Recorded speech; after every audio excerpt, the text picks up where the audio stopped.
welcome to this Flutter tutorial. In this video, we'll learn how to automate Flutter button widgets using Appium and how to make them more accessible using the semantics widget.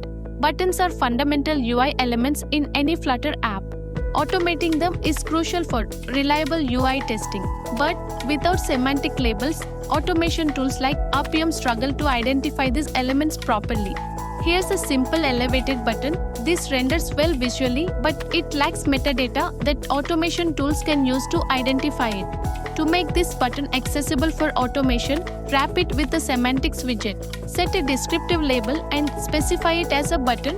Alternatively, use the container true property if needed for grouping.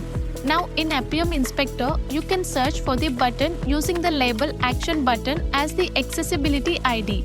This allows you to interact with it easily in your automation script.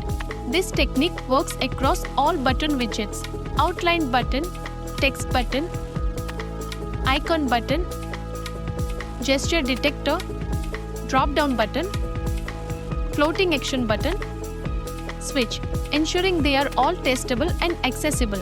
Adding semantics to your buttons not only helps users with assistive technologies, but also makes your app more testable with tools like Appium. If you think this is useful, hit like button and subscribe this channel.